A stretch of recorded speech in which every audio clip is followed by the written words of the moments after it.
Hello and welcome. मेरा नाम इमरान फारूक है। इस वीडियो में हम डिस्कस करेंगे प्रोडक्शन फंक्शन। तो प्रोडक्शन फंक्शन डिस्कस करने से पहले कुछ बेसिक चीज़ों का हमें पता होना चाहिए कि resources used for the production of product are known as factors of production. कि जब भी हम कोई कुछ प्रोड्यूस कर रहे हों तो उसकी प्रोडक्शन के लिए हमें जो रिसोर्सेज चाहिए उन रिसोर्सेज को हम फैक्टर्स ऑफ प्रोडक्शन कहते हैं।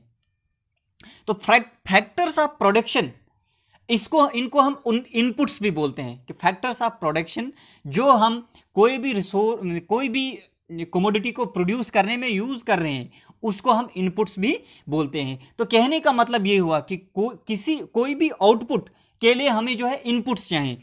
तो use of services of land, labour, capital and organisation, ये जो है इनपुट्स की कैटेगरी में आते हैं। जैसे लैंड है, लेबर है, कैपिटल है, ये जो है इनपुट्स हैं। Output refers to commodity produced by various inputs. कि आउटपुट किसको बोलते हैं? अब बहुत सारे इनपुट्स का इस्तेमाल करके, ये बहुत सारे इनपुट्स लगा के जो हमने कमोडिटी प्रोड्यूस की उसको हम आउटपुट बोलते हैं। As a producer, one is always interested to know how much labor and capital are required to produce a given quantity of a commodity। कि कोई भी प्रोड्यूसर वो हमेशा इस चीज में दिलचस्पी रखता है कि एक पर्टिकुलर कमोडिटी को प्रोड्यूस करने कि given quantity of a commodity को प्रोड्यूस करने में उसको कितनी लेबर और कितनी कैपिटल जो है उसको रिक्वायर्ड है, कि कितनी कैपिटल और कितनी लेबर उसको चाहिए to produce a given quantity of a commodity. यहां पे जैसे for example 10 units of capital and 5 units of labour, यहां पे कैपिटल है, 10 units of capital and 5 units of labour are required to produce 100 units of commodity. क्या 100 units of commodity को produce करने के लिए प्रोड्यूसर को क्या चाहिए? उसको 10 यूनिट्स ऑफ कैपिटल चाहिए और 5 यूनिट्स ऑफ लेबर चाहिए। उसके बाद जो ये फिजिकल इनपुट और फिजिकल आउटपुट, इनके रिलेशन को जो है उसको हम क्या बोलते हैं? Production function. कि relationship between physical inputs and physical output is called production function. कि फिजिकल इनपुट्स और फिजिकल आउटपुट का जो रिलेशन है उस रिलेशन को हम प्रोडक्शन फंक्शन बोलते हैं। डेफिनेशन जो प्रोडक्शन फंक्शन की होगी वो बनेगी, production function is the functional relationship between physical inputs and physical output of the commodity. कि फंक्शनल रिलेशनशिप किसके बीच में? फिजिकल इनपुट्स और फिजिकल आउटपुट के जो है उसके बीच में जो फंक्शनल रिलेशनशिप होगा उसको हम प्रोडक्शन फंक्शन बोलते हैं। अब प्रोडक्शन फंक्शन में क्या होता है? ओनली मटेरियल इनपुट्स और physical inputs are considered in relation to material और फिजिकल आउटपुट। कि सिर्फ हम किसको कंसीडर करते हैं? फिजिकल इनपुट को और फिजिकल आउटपुट को। यहां पे मार्केट वैल्यू जो इनपुट और आउटपुट की होती है उसको हम कंसीडर नहीं करते। हम सिर्फ फिजिकल इनपुट और फिजिकल आउटपुट जो होती है उसके रिलेशन को हम कंसीडर करते हैं। मार्केट वैल्यू ऑफ इनपुट्स और आउटपुट को हम कंसीडर नहीं करते हैं। अब प्रोडक्शन फंक्शन की जो एल्जेब्रिक एक्सप्रेशन होगी वो इस तरह बनेगी। इसको हम इस तरह से पढ़ेंगे, Q is equal to function of L, M, N, C and T। Q मतलब है output of a good, L का मतलब है labour, M for management, N for land और natural resource, C for capital, T for given technology and F का मतलब है functional relationship. अब the production function with many inputs can not be depicted on the diagram. अब जब हम diagram बनाएं तो डायग्राम में हम जो ये बहुत सारे जो प्रोडक्शन फंक्शन में जो बहुत सारे इनपुट्स हमने दिखाए हैं, जैसे यहां पे ये वाले जो हैं ये इनपुट्स हैं, तो बहुत सारे इनपुट्स हमने दिखाए हैं। तो इन सभी को हम जो है डायग्राम में डिपिक्ट नहीं कर सकते हैं, डायग्राम में शो नहीं कर सकते हैं। तो इसको आसान बनाने के लिए इकोनॉमिस्ट ने क्या किया? Economist therefore use the 2 input production function. उन्होंने इतने इनपुट की जगह पे सिर्फ 2 इनपुट प्रोडक्शन फंक्शन को लिया। The production function assumes the form. अब जब 2 ही इनपुट हम लेते हैं तो 2 इनपुट में जो है प्रोडक्शन फंक्शन जो है इस तरह से हमको दिखाई देता है, Q is equal to function of L और C। अब फॉर कमोडिटी X, अब यहां पे सपोज करो हम एक कमोडिटी X जो है प्रोड्यूस कर रहे हैं, तो उस कमोडिटी X का जो प्रोडक्शन फंक्शन होगा वो कैसे दिखेगा? Qx is equal to function of L and C। अब जब हमने 40 यूनिट जो है कमोडिटी X की प्रोड्यूस करनी है तो प्रोडक्शन फंक्शन हमको इस तरह दिखेगा कि 40 यूनिट ऑफ जो है commodity X is equal to function of 5 units of labour and 4 units of capital. C for capital are K, C या के ये कैपिटल का मतलब, इसका मतलब कैपिटल है। It says that maximum of 40 units of commodity x can be produced by using 5 units of labour and 4 units of capital. कि इस प्रोडक्शन फंक्शन का यह मतलब है कि अगर हमको 40 यूनिट्स कमोडिटी के बनाने हैं, कमोडिटी एक्स के 40 यूनिट्स बनाने हैं, तो हमको क्या चाहे, 5 यूनिट्स ऑफ लेबर चाहे और 4 यूनिट्स ऑफ हमको कैपिटल चाहिए। Production function does not establish any economic relation between inputs and output.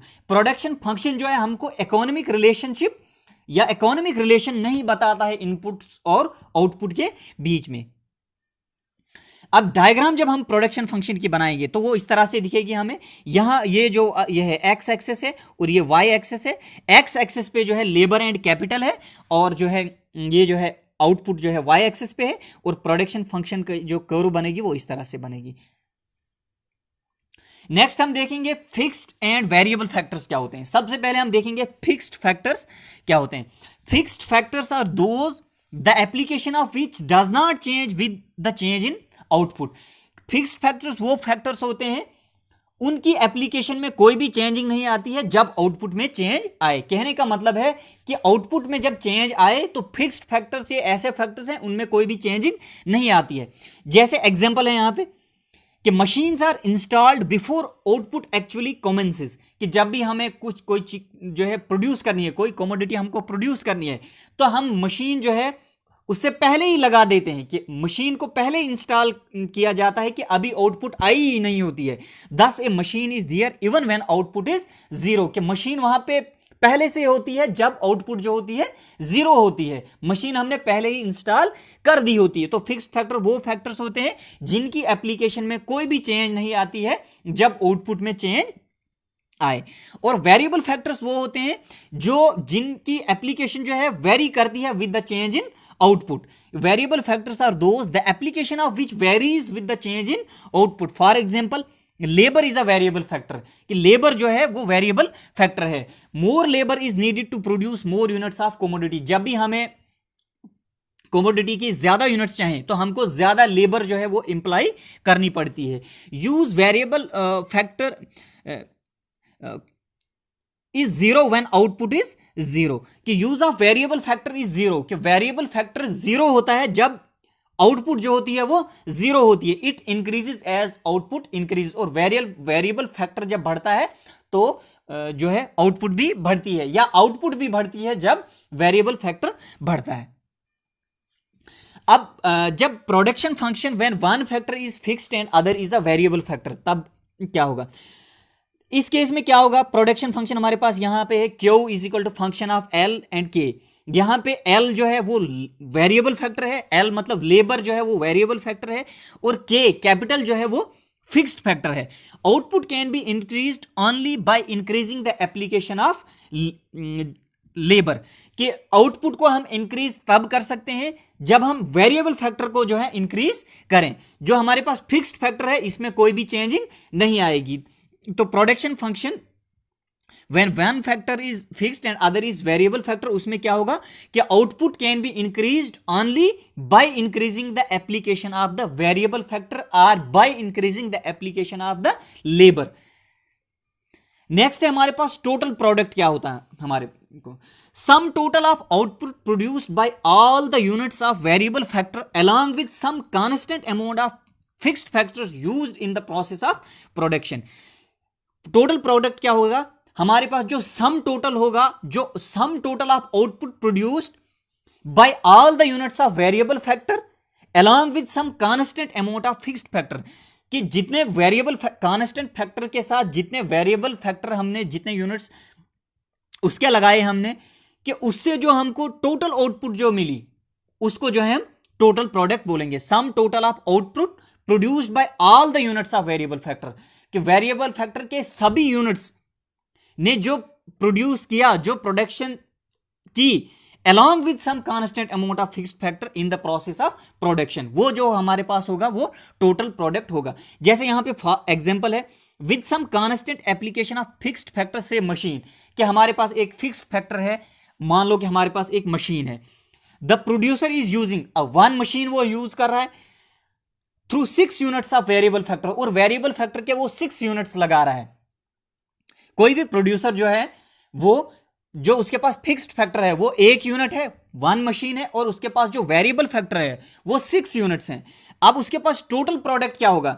देखिए, जब उसने फर्स्ट यूनिट का वेरिएबल फैक्टर लगाया तो आउटपुट जो है वो 10 यूनिट्स थी। जब सेकंड लगाया तो 12 यूनिट्स थी, थर्ड लगाया तो 15 यूनिट्स, इसी तरह 12, इसी तरह 10 और इसी तरह 6 के 6 यूनिट्स के उसके पास वेरिएबल फैक्टर है और 1 यूनिट जो है वो फिक्स्ड फैक्टर है। तो टोटल प्रोडक्ट उसका क्या होगा? हम जो है जो वेरिएबल फैक्टर से उसको जो आउटपुट मिली, जितने यूनिट्स मिले उनको हम सम करेंगे, उनको हम जमा करेंगे corresponding to each unit of. तो टोटल प्रोडक्ट जो हमारे पास वो क्या होगा? 10 + 12 + 15 + 12 + 10 + 6, 65 यूनिट्स ऑफ कमोडिटी जो है वो प्रोड्यूस हुआ। तो ये 65 जो होगा ये टोटल प्रोडक्ट हमारे पास आएगा। अब नेक्स्ट है हमारे पास मार्जिनल प्रोडक्ट क्या होता है। तो मार्जिनल प्रोडक्ट क्या होता है? Change in total product when more unit of the variable factor is used, fixed factor remaining constant. कि जब हमने जो हमें टोटल प्रोडक्ट में क्या चेंज आई, जब हमने एक और यूनिट जो है वो वेरिएबल फैक्टर का इस्तेमाल किया, किसके साथ? फिक्स्ड फैक्टर के साथ। या हमने जब फिक्स्ड फैक्टर को कांस्टेंट रखा तो हमारी टोटल आउटपुट में क्या चेंज आई? जब हमने एक और यूनिट का वेरिएबल फैक्टर जो है वो यूज किया। तो मार्जिनल प्रोडक्ट का मतलब क्या आएगा कि change in total product when more unit of variable factor या one more unit of variable factor is used, fixed factor remaining constant. जैसे यहां पे एग्जांपल है, for example if output increases from 40 to 45 units, हमारे पास जो है output जो है वो 40 से 45 यूनिट हो गई।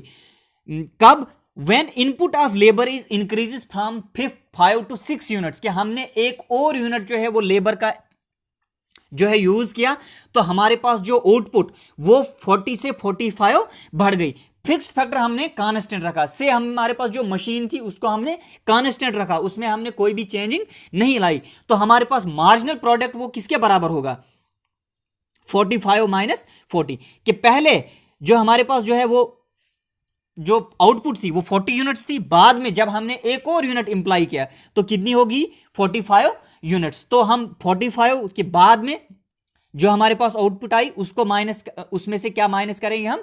इनिशियल जो आउटपुट थी। तो हमारे पास जो माइनस करके आएगा जो 5 आया, ये जो हमारे पास है marginal product. Change in total product when one more unit of variable factor is used, fixed factor remaining constant. Fixed factor में हमने कोई भी चेंजिंग नहीं लानी है। तो टोटल प्रोडक्ट में हमारे पास कितनी चेंजिंग आई? जब हमने एक और यूनिट जो है वेरिएबल फैक्टर का यूज किया, वो जो हमारे पास जो होगा मार्जिनल प्रोडक्ट होगा। यहां पे अगर हमने nth जो है वो मार्जिनल प्रोडक्ट निकालना होगा तो total product of n units minus total product of n - 1। तो टोटल प्रोडक्ट हमारे पास अगर होगा वो सबमिशन ऑफ मार्जिनल प्रोडक्ट आएगा। अब एवरेज प्रोडक्ट कि किसके बराबर होता है? Average product is the output per unit of the variable factor. Output per unit of the variable factor, जैसे एवरेज प्रोडक्ट जो आएगा वो किसके बराबर हमारे पास होगा? Total product upon units of variable factor के। यहां पे TP total product upon L, L जो है यहां पे यूनिट्स ऑफ वेरिएबल फैक्टर है।